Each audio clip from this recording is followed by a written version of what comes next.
10 News starts right now.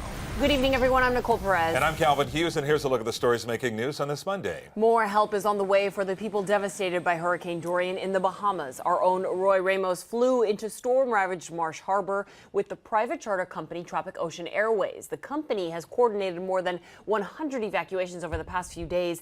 Just today, an 85-year-old American woman arrived by medevac in Fort Lauderdale after being trapped in her home in Freeport. She was so dehydrated, paramedics couldn't read her blood pressure. We're told she also has an infection in her leg. Just one of many stories from survivors who rode out the storm.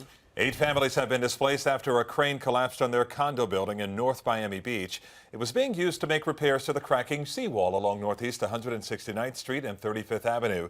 But early this morning, the barge began taking on water, causing the crane on top to suddenly snap. No one was hurt.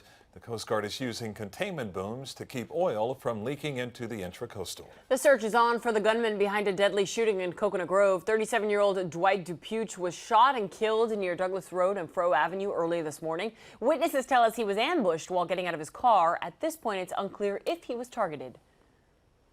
Listen to Local 10's podcast, The Florida Files, wherever you are, whenever you want. Just say, Alexa, play the Florida Files podcast.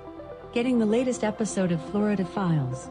Here it is from TuneIn. Previously on the Florida Files. Or just ask Siri, I want to hear the latest Florida Files podcast. Here's the newest episode of the Florida Files. Get the Florida Files on Alexa, Google Home, or Apple devices just by saying play the Florida Files podcast. The Florida Files from the one and only Local 10. A grenade found in the garbage brought the bomb squad out to Pembroke Pines today. Take a look at what appeared to be an old ammo box with a canteen in it.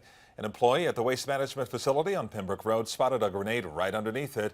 BSO's bomb unit determined the device was not live and actually was used for training, only emitting white smoke when detonated. As breaking news happens, we have you covered on air and online. You can always head to our website, local10.com, for more local news coverage and your updates. We'll see you back here on Tuesday.